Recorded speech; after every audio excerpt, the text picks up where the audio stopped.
박 PD의 픽.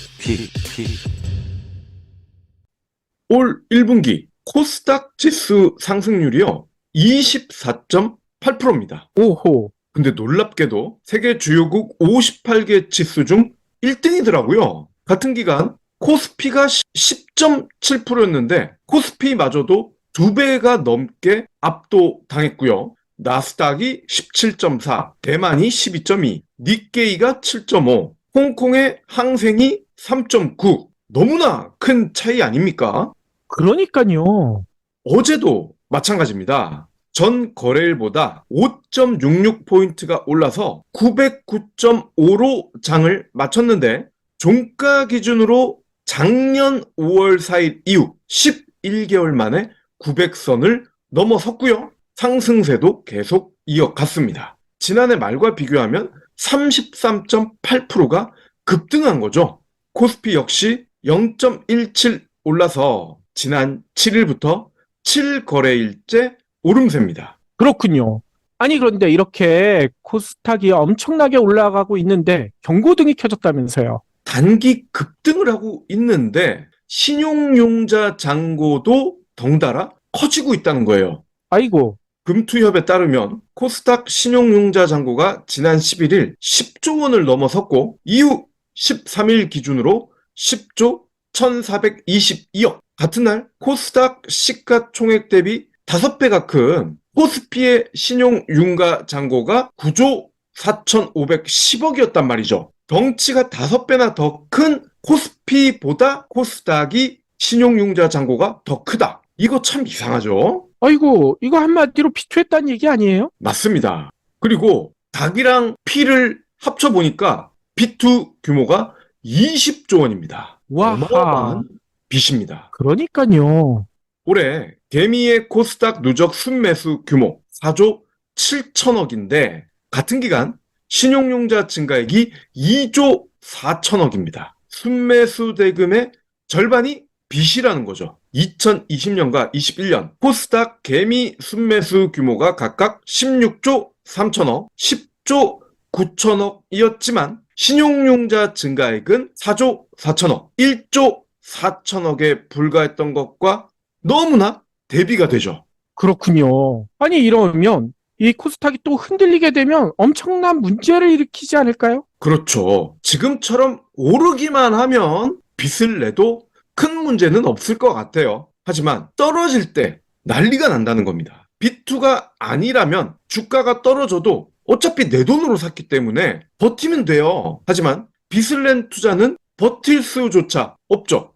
거듭 강조하지만 강제 처분이 된단 말이죠. 최소 담보 비율이 유지가 안 되면. 근데 코스닥은 코스피와 비교했을 때 주가 변동성이 크고요. 시총 대비 신용융자 잔고 비율도 높기 때문에 주가가 떨어지면 반대 매매 위험성이 훨씬 더 크다는 겁니다. 그렇겠죠. 네, 최근에 이러한 걱정을 더 키우는 게 2차 전지 테마주 열풍입니다. 코스닥 주가가 이렇게 많이 올라간 것도 다른 기업들이 실적이 좋아서 올랐으면 그나마 다행일 텐데 그게 아니라 이런저런 사돈의 팔촌 같은 이유를 다 끌어들인 2차 전지 관련주들이 올랐기 때문에 코스닥이 오른 거예요. 2차 전지 대표주로 꼽히는 에코프로 BM 올 들어서만 263%, 113% 폭등했다. 며칠 전에도 말씀을 드렸는데 그게 5일 전이더라고요. 그때 에코프로 형제 너무 과열이 됐다. 증권사조차도 매수가 아닌 홀딩으로 종목을 지정할 만큼 앞으로 언제 어떻게 분위기가 바뀔지 모른다 라고 이야기를 했던 게 5일 전인데 벌써 20%가 빠졌더라고요. 와하. 그런데 앞으로 더 내려갈 가능성이 크단 말이죠. 그러니까요. 무엇보다 현재 글로벌 경기가 침체가 돼 있습니다. 글로벌 경기가 좋아서 코스닥도 잘 나가는 게 아니에요. 즉 2차 전지 관련주는 지금 물건이 너무 잘 팔려서라기보다는 테마주처럼 유행을 하고 있기 때문에 주가가 올라간다는 겁니다. 전기차 수요가 가장 많은 곳은 중국이죠. 근데 중국과의 관계가 지금 개판인데 이러한 상황이 4년 동안은 유지가 될 것 같은데 2차 전지를 어떻게 팔아먹겠다는 건지 알 수가 없죠. 그리고 방금 브리핑에서도 강조를 했듯이 그렇다고 미국에 기댈 수도 없는 노릇입니다. 바이든 정부의 행보에서 드러났듯이 미국 역시 미국 기업이 만든 2차 전지를 미국 자동차 브랜드에 탑재하려 하고요. 심지어 미국이 만든 2차 전지를 미국 내 한국차 공장에서 만든 한국차에도 장착하려 하는데 한국에서 만든 2차 전지 누가 사주겠습니까? 그렇겠죠. 그런데요. 에코프로 형제들이 삐걱대고 있는 와중에 포스코 그룹이 난리가 났습니다. 아이고, 포스코는 왜요? 포스코가 상장사가 6개가 있는데 17일 기준으로 시총이 75조 308억.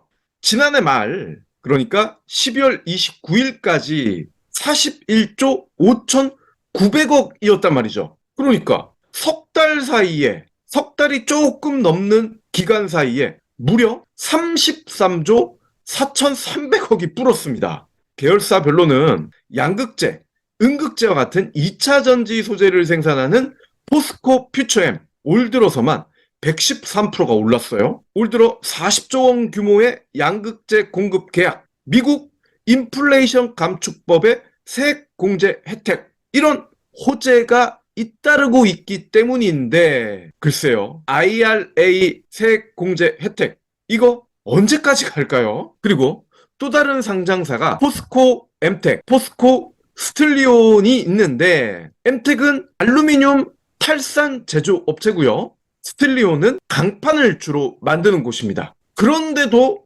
얘네도 2차 전지의 어거지로 엮여가지고요. 310%, 87.5%가 올랐습니다. 그리고 포스코 인터내셔널은 2차 전지 관련 여러 자원을 탐사하는 기업이라든지 라는 소문에 91%가 올랐고요. 지주사인 포스코 홀딩스는 아르헨티나 염호에서 생산할 리튬에 대한 기대 효과를 톡톡히 보면서 53%가 올랐습니다. 그렇군요. 아니, 그러면 포스코의 시총도 엄청 올라갔을 것 같아요. 네, 엄청 올라서 75조가 됐고 연초만 하더라도 카카오 그룹보다 5조가 적어서 6위에 머물렀거든요. 그런데 지난달에는 카카오를 제끼고 5위에 올라섰습니다. 이후에도 격차를 더 벌려서 14일 기준으로는 카카오와 15조 원이나 차이가 납니다. 그럴 수밖에 없는 게 올 초부터 지금까지 카카오 계열 시총은 3.9% 느는데 그쳤지만 포스코 그룹은 52.6%나 불어났기 때문이죠. 그렇군요.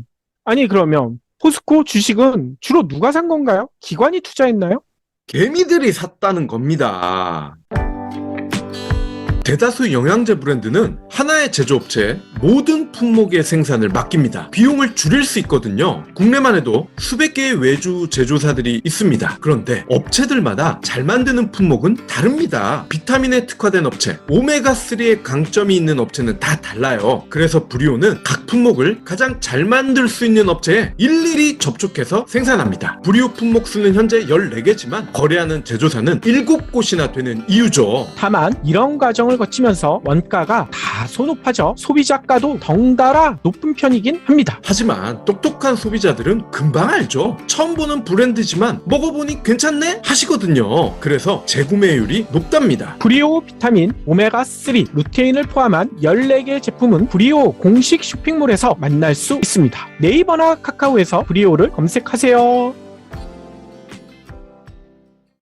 에코프로 형제들 주가가 5일 만에 20%가 빠졌다고 말씀을 드렸죠. 그런데 그 전부터 에코프로 형제는 물론이고 2차 전지로 먹고 살 수 있다라고 하는 포스코 그룹 계열사의 투자가 이어져 왔습니다. 그런데 에코프로 주가가 뜸들이는 사이에 더 많은 개미들이 포스코 그룹에 투자를 하고 있고요. 올해 유가증권 시장 순매수 1위가 바로 포스코 홀딩스입니다. 포스코 홀딩스는 예전에는 그냥 포스코라고 불리면서 거래가 됐었죠. 근데 포스코가 1988년 우리 올림픽 할 때 국민주 1호로 국내 증시에 상장이 됐습니다. 당시 정부 보유 지분 3,128만 주, 국민 322만 명에게 팔렸단 말이죠.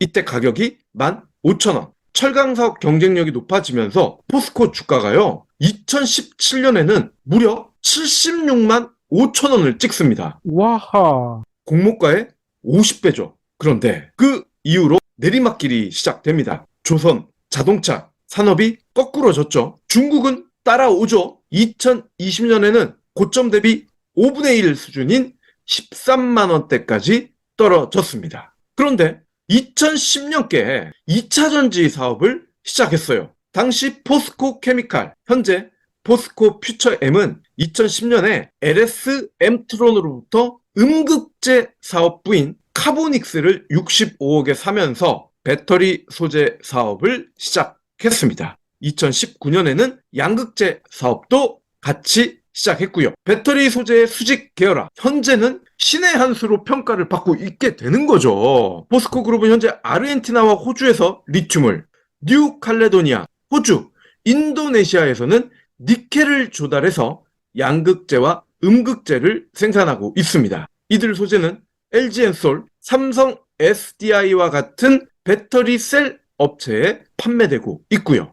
다만 포스코 계열 상장사들도 최근 에코프로 형제들처럼 단기간에 주가가 너무 올랐다라는 분석이 안 나올 수가 없다는 겁니다. 증권사들이 벌써 리포트를 내놓고 있군요. 그렇습니다. 포스코 계열 상장사 중에 엠텍은 포스코의 철강 제품을 포장하고 철강 부원료인 알루미늄 탈산재를 공급하고 있는데, 엄밀히 따지면 2차 전지와는 그닥 가까운 회사가 아니라는 겁니다. 그런데도 배터리 테마주다, 사돈의 팔촌이다 라면서 올 초 이후에 주가가 무려 268%가 급등했습니다. 한 증권사 애널은요, 현재 2차 전지 관련주들은 기업의 펀더멘탈보다는 수급이 주가를 좌지우지하는 단계에 와 있다. 금리 인상 사이클 막바지에서 반도체, IT와 같은 기존의 섹터의 매력을 느끼지 못하는 투자자들이 2차 전지로 자금을 몰빵하는 상황이다. 이렇게 우려를 합니다. 아니 그러면 투자 의견도 조정했나요? 교보증권이 그랬습니다. 며칠 전 포스코홀딩스 종목 리포트를 냈는데 투자 의견을 매수에서 중립으로 낮추면서요, 현재 주가에서는 신규 투자에 유의할 필요가 있다라고 지적을 했습니다. 옛날 얘기를 잠깐 해야 될 것 같아요. 바이오 기업 중에 신라젠 기억나실 겁니다. 코스닥에서 아주 유명한 회사 아닙니까? 2016년 12월 상장을 했는데 신약 임상 호재로 주가가 폭등하기 시작했고요. 2017년 11월 21일 역대 최고가인 15만 2,300원을 찍었습니다. 당시에 바이오 테마주 열풍이 엄청났거든요. 딱 지금의 2차 전지 열풍이 당시 바이오 테마주 열풍과 비슷했다라고 하면 믿으시겠습니까? 근데 정말 그랬단 말이에요. 신라젠으로 몰려든 뭉칫돈, 개미돈, 급기야 신라젠 시총을 코스닥 2위로 만들었습니다. 하지만 지금 신라젠 어떤 형편인가요? 상장 폐지 위기에 놓였다가 1년부, 조건부, 시한부 삶을 살고 있습니다. 어느덧 시총은요 110위권 바뀝니다. 고점 때 들어갔던 개미들, 전 재산 털어서 신라젠 종목을 샀던 개미들, 지금 어떻게 살고 계실까요? 아이고, 지금 땅을 치고 있겠죠. 2차 전지 열풍에 에코프로 형제주가 불기둥을 이루더니 지금은 포스코 형제주들이 바통을 터치했습니다. 에코프로 주식이 빠진다 싶으니 바로 포스코로 갈아타서 그 분위기를 이어가고 있는 거죠. 그나마 내 돈 주고 샀으면 다행인데 빚을 내서 포스코로 갈아타고 있습니다. 투자 과열의 끝은 어쩌면 신라젠 아닐까요? 그러니까요. 이 상황에서 우리가 오마의 현이로 불리는 워런 버핏의 명언을 꼭 기억해야 될 것 같아요. 버핏이 늘 강조하지 않았습니까? 10년 이상 주식을 보유할 생각이 없으면 그 주식은 단 10분도 보유하지 말라. 테마에 엮여가지고 그냥 투자하는 식으로 사는 그 주식은 진짜 10년 이상 절대 못 갈 거 아닙니까? 이런 주식은 10분도 갖지 않는 게 가장 현명한 투자법이 아닐까라는 생각이 드네요. 네. 물론 저희의 우려와 달리 포스코 그룹 2차 전지 대장주 자격이 있다라고 판단을 하시는 분들은 빚 말고 자기 돈으로 투자를 하십시오. 그러면 후회가 덜할 겁니다. 그렇죠. 10년 이상 가지고 있으려면 기소 투자에선 절대 안 되겠죠. 경불진 완주해 주셔서 감사합니다. 하트 투척, 댓글 남기기, 링크 공유, 계좌 후원 등 경불진 두 PD에게 힘을 보태주세요. 더 좋은 내용으로 보답하겠습니다.